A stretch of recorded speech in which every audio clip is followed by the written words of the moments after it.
Welcome to the #1 spot health and wellness practitioners go to double their current income and turn their 10-hour work day into a 10-hour work week.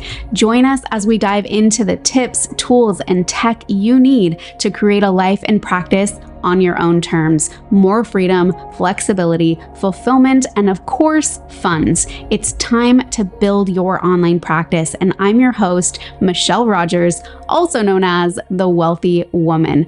Be sure to subscribe for your weekly dose of education, inspiration, and action. Let's get started. All right, so I think you can see me. I think you can hear me.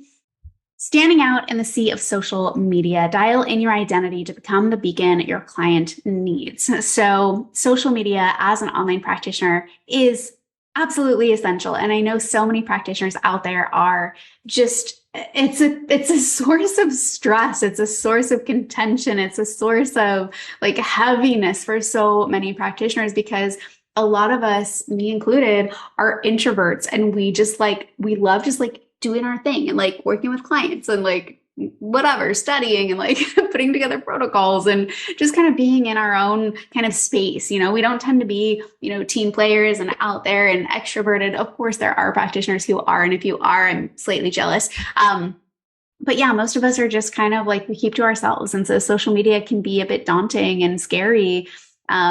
Just to like show up and to be seen, to be heard, to actually have a voice and an opinion in a place where we can tend to be attacked sometimes, with our philosophies, especially as holistic healthcare practitioners, alternative healthcare practitioners, functional healthcare practitioners, whatever you want to call it, just because, what we do is not the mainstream. And so it does open up this avenue for criticism from colleagues, from potential people, from whatever. I've experienced it myself, but the fact is that social media has been such a gift in my world.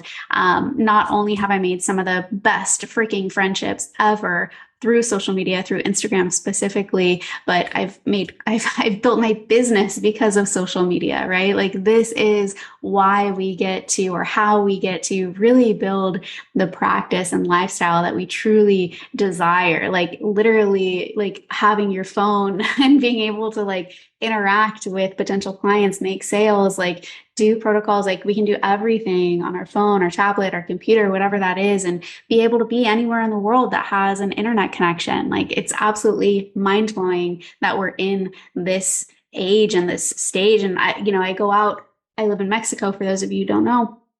I walk out 30 seconds to the beach and like at sunrise and sunset, and I am just like always blown away. I'm just like, I can't believe like this is like a thing. Like I created this life. And I'm just so passionate to share this with so many other practitioners because I know so many of you are feeling stuck and stagnant and just feeling like you don't even know if you should be continuing on with, the practice that you have or with, the systems that you're doing right now. So I just want to say, if that's you, like I see you, I feel you, like I've been there, I've done the primary care provider, I've done the insurance paradigm, I've done all of that kind of stuff. And, I just want to let you know that there is a light at the end of the tunnel. There's another way to go. So I'm glad you're here, basically. All of that being said, that was unexpected, but I felt the need to share that with you. So I want to share with you exactly how I've been able to use social media, specifically Instagram, to build a multi-six-figure online practice. And yeah, as I said, any questions you have along the way, let me know. Definitely stay put. If you stay until the end, if you love this masterclass, I have something to share with you that you won't want to miss. It is time sensitive. I actually have 2 things I want to share with you. So definitely stay tuned. So my philosophy, for those of you who don't know, I know that if we give our body the right information, instructions, environment, it does what it does best, heal, right? And so knowing this and implementing this philosophy into everything that I do, everything that I teach practitioners about, I just have this strong conviction and this knowing that as practitioners who practice this way and who believe this and who like implement this and who, walk the talk, I know that we have the capacity to change the world together. And, they say like a rising tide lifts all ships. And I just want you to know that like I'm here, like I've been there, I've been in the weeds and it gets better. And I want to help you get there. So let's do this. All right, so you are likely here because there's a sense of overwhelm. Let me just move this over. That's good. Okay. Hello, if you're watching. Hi. So you're probably here because of overwhelm. You don't know what to write about or how to create content that resonates with your ideal client. You're noticing crickets. So you might be posting content, but there's no engagement, growth, or conversion happening on a regular basis.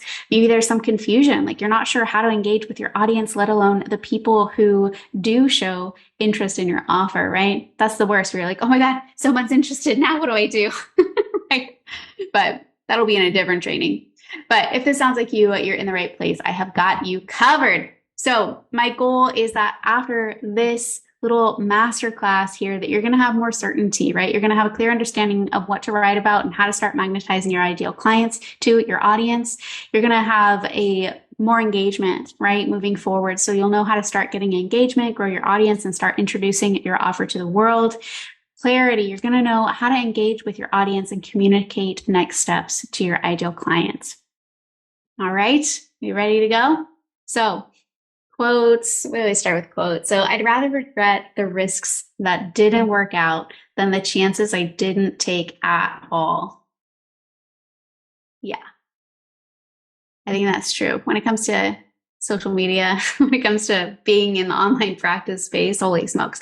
All right. So let's talk about some basics, because I know that a lot of people, even just like diving into Instagram can be intimidating. Again, like social media doesn't tend to be our forte. Like it's not something that we have, really specialized in or spent much time in, because we've been studying and practicing and we've got our heads down, like doing the thing, right?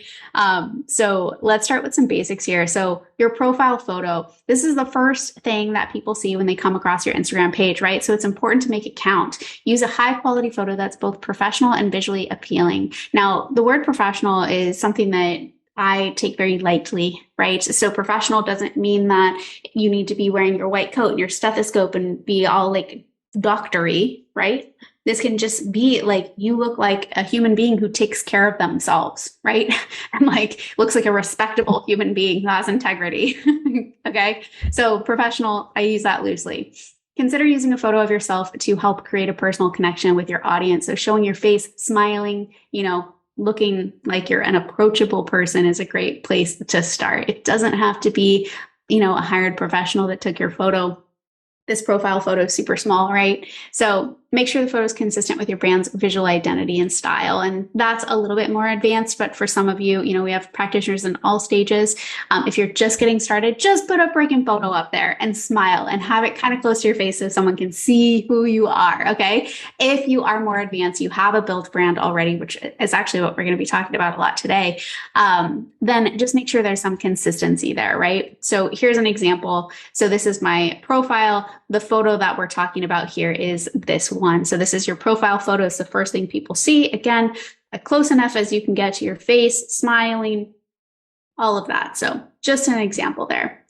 So the name or the title. So this is one of the most important aspects of your profile, because it tells people who you are and what you do. So the name should be clear, concise, and easy to remember. And also it is SEO searchable, like search engine optimization. So it can actually come up on searches. So I highly recommend that you use this area strategically. So it could have ideally your name, but then also maybe the title of what you do. So are you a functional health coach? Are you a functional health consultant? What might your ideal client be searching for, right? So add a title or descriptor that highlights your unique expertise or niche, right? You might be a totally different health and wellness practitioner. So just whatever is specific to you, right? You could definitely avoid using generic titles like coach or consultant that don't communicate what makes you stand out. So like just putting that, like if I were to put like Michelle Rogers, coach, or even like health coach, like I'm not a health coach, right? I could say health consultant or functional health consultant, functional health advisor, something like that. for me personally, since I mostly work with practitioners, I'm an online practice mentor and biz coach, right? So that's what I've put there. So it's a little bit more specific. I've got my first and last name there as well. I know a lot of people just put their first name. You can go either way. Whatever your comfortability is what you can do. I find that having the first and last name kind of, I don't know, it feels like more authority. Some practitioners ask about, whether or not they should have their letters, their credentials after their name. You definitely can. Like, that's also an option. Just keep in mind that a lot of people don't know what those letters mean. I've worked with many, many, many many clients in the online space, and zero have asked for my credentials. So just keeping that in mind, there's a lot of times some ego involved in credentials. Like, believe me, I've been there. I had a full on ego death when I decided to drop my license. So it's just a suggestion, you do whatever feels good for you. So your bio. So your bio is a chance to introduce yourself to your audience and explain what it is that you offer. So use clear and concise language to communicate your value proposition and unique selling points. We'll get into the value proposition in a bit. Include relevant words that will help your profile show up in search results. Use emojis or don't, whatever you prefer. A lot of people love emojis. I do.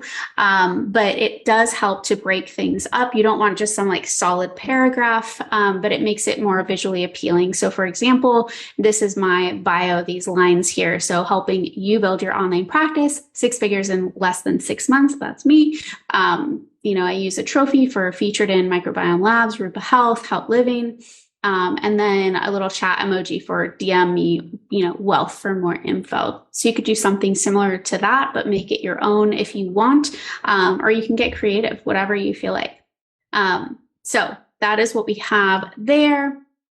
The highlight section. So the highlight section is a great way to showcase your best content and also provide quick access to important information. So use the highlight covers that I'll show you in just a second, but you can use highlight covers that are consistent with your brand's visual identity and style. Again, if you're more advanced, you already have your brand identity. If not, you can use whatever. I personally, visually, I wouldn't just use the cover of whatever post or story that you have, but make it something that looks a little bit more professional, cohesive. It could be just a solid color. That's what I do for simplicity's sake, but you could have a little icon in there or whatever suits you and what you want. So create category highlights that align with your areas of expertise or services. Include your best content in each highlight to provide value and showcase your expertise. So I recommend if you're just getting started, I know highlights, if you're just getting started with Instagram, you're like, oh my God, what are highlights? What in the actual F should I be doing here? So just start with an about, and then a program and a results highlight. And so the about, you could actually create a little about me video. It doesn't have to be long. It could be, a minute, 2 minutes long. You could record yourself. It doesn't have to be live. So you could actually pre-record it, and then you could post it to your stories, and then you can save that to your highlight section, because people really want to know about you, right? So they want to know who this person is. That's part of who you are, your brand identity. So really, really, really important. Your program. So if you have details about your program ready, if you've already created a program or a package or whatever it is that you're offering, you can have those details that maybe you've shared on your IG stories that then you can share or save into a highlight specifically about that. So people come to your page, they're like, who is this person? Oh, this program that they offer, what's this all about? And then they can read about your program, right? It's a natural progression of how people would be curious about you. And then results. I recommend a results highlight. This could be, screenshots or whatever it is that you have to showcase transformations, results, wins, or whatever from your clients or patients. These do vary depending on where in the world you are. I think in Canada, it can be a little bit tricky to share results. So just be aware of what you're sharing. Obviously, you don't want to be sharing any identifying information So having those results can really provide a lot of social proof. So social proof is essential for people to actually build that trust factor that's needed to move into a buying position to where they actually want to invest into your program because they're like, oh, these other people did it and it worked. Amazing, right? And then it's like, that's what social proof is. Okay. So the highlight section, just for you guys who haven't seen it or worked with it at all, this is the little highlight section. So I have a few more things. I've been doing this for a little while now, but just so you know, you can start with just 3. That'll be your challenge. So let's dive into your personal brand. So your purpose, your vibe, your identity, your messaging. So your personal brand. Personal branding refers to the process of establishing and promoting a unique identity that sets you apart from others in your field. So it's really around like who you are and your uniqueness, because that's really what's going to magnetize your perfect fit clients, your ideal clients, is like you, right?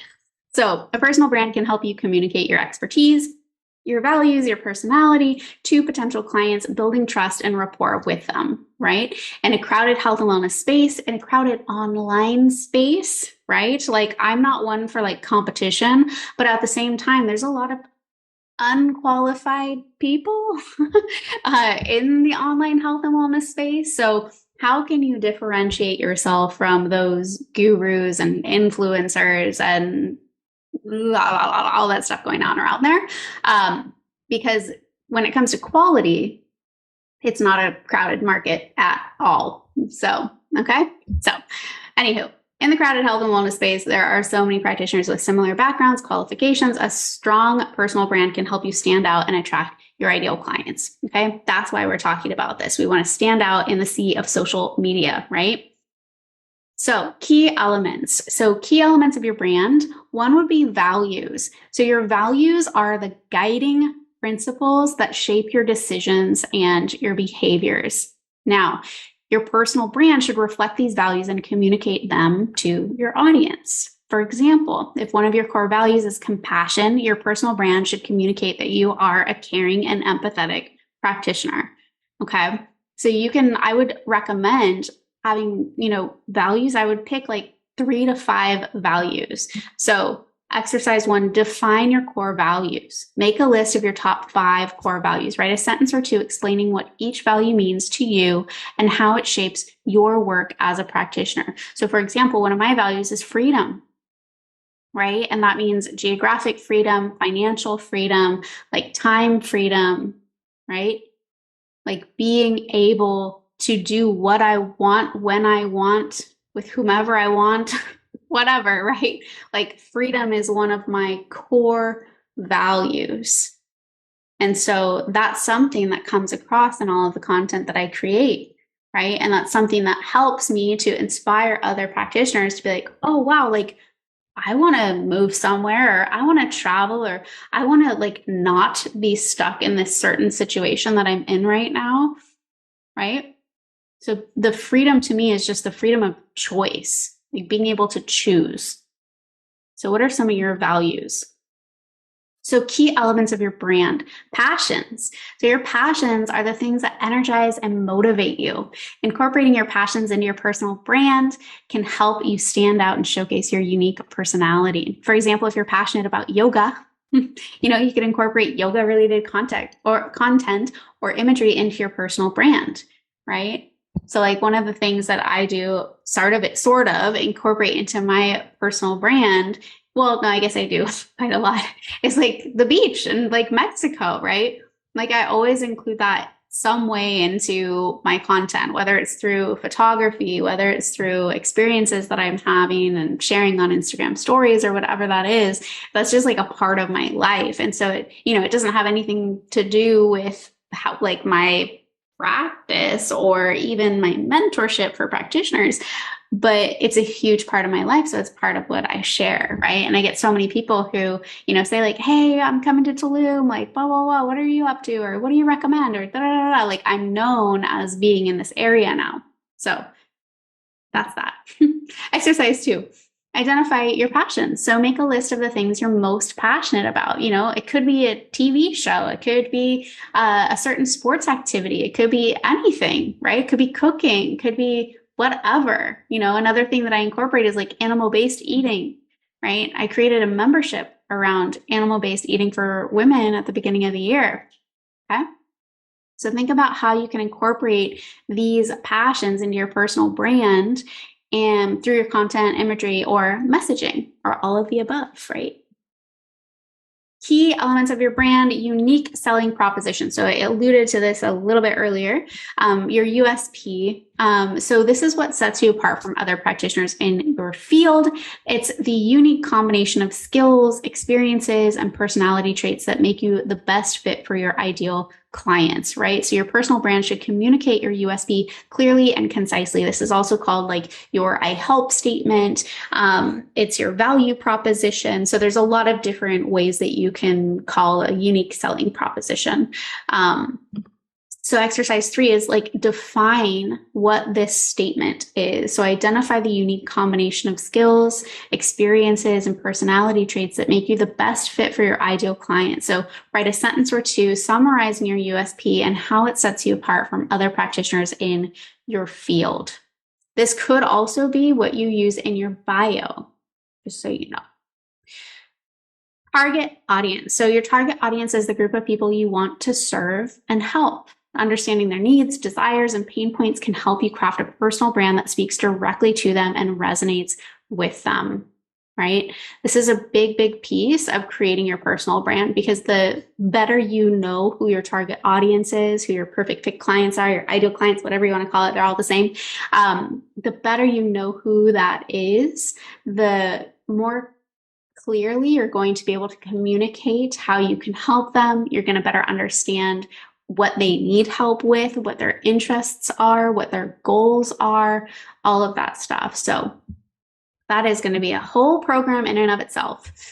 Exercise 4, create a brand statement. So use the information you gathered in exercises 1 through 3 to create a brand statement. So your brand statement should be a concise, memorable sentence that communicates your values, passions, USP, and target audience. So for example, I help busy women find balance and ease through holistic nutrition and personalized self-care practices that honor their unique needs and lifestyles, right? So you can get kind of fun and crazy with these, but it's important to have. All right, social media strategy. I'm hoping this is helpful for you all who are watching and who are watching the replay. All right, social media strategy. A social media strategy is an essential part of your online practice strategy, especially for health and wellness practitioners who are looking to grow their online practice and attract new clients, right? Your social media strategy should align with your overall business goals and be tailored to your unique personal brand and target audience. Social media can be a powerful tool for building relationships, showcasing your expertise, and driving traffic to your website if you have one, or other online platforms. For those of you who've worked with me, you know that I don't think you need a website, but there are a lot of people who have websites. So a well-crafted social media strategy can help you connect with your ideal clients, increase your brand visibility, and ultimately grow your business. So content plan. To create a content plan that aligns with your personal brand and attracts your ideal clients, you first need to define your personal brand and understand your target audience. So this will help you identify the topics and the themes that will resonate with your audience and align with your brand messaging. So some tips for creating the content plan. Define your content pillars. So identify the key topics or themes that you want to focus on in your content. These should align with your personal brand and target audience, right? So what are the themes that you're going to be talking about? So for example, for me, I talk about like functional labs, entrepreneurship. I talk about like travel. So what are the content themes or pillars that you want to be talking about? Plan out your content calendar. So decide on the frequency and types of content you're going to create and plan out your content in advance. This can be an incredible time saver, especially if you're doing time blocking, which is one of my favorite ways to kind of stay focused and really productive, is like setting aside certain blocks of time throughout the day or throughout the week to focus on this kind of stuff. So when you're doing like content calendar, I think can feel a little bit daunting or a little bit like intimidating. It doesn't mean you need to plan out like 30 days of content. It could be just for the next week. Like I'm going to post twice in the next week. Great. Like plan that out, you know?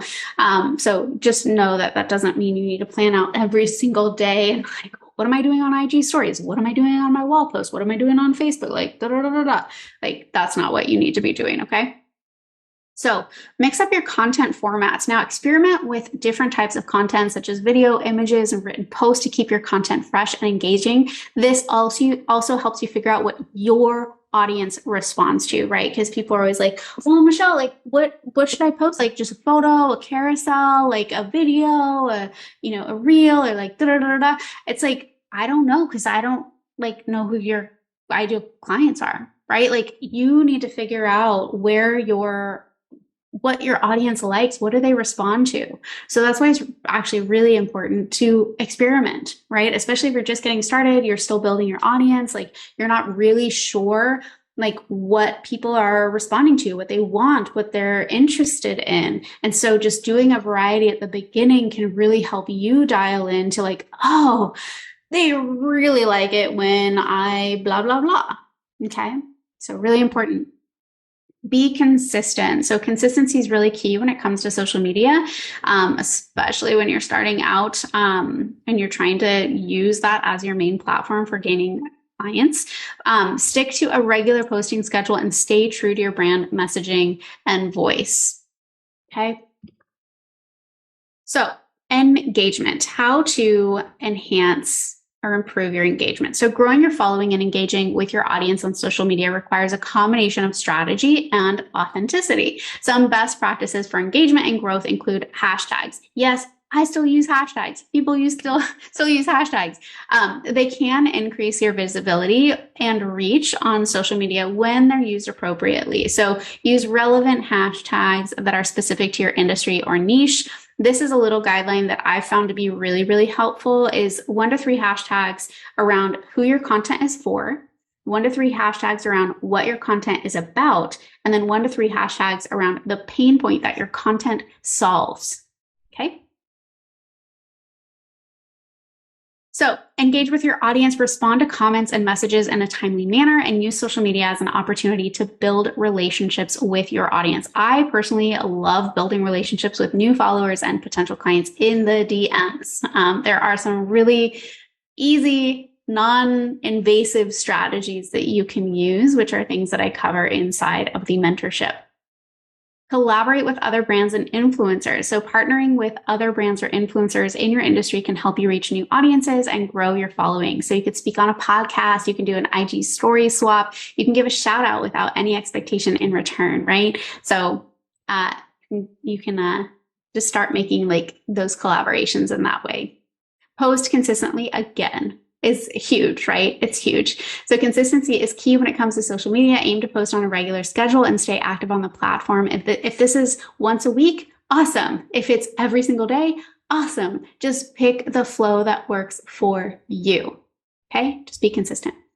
Provide value. So your social media content should provide value to your audience, of course. Share tips, insights, and helpful information that aligns with your personal brand and target audience. Value can also include perspective shifts, mindset upgrades, along with those more like actionable tips and insights and things like that.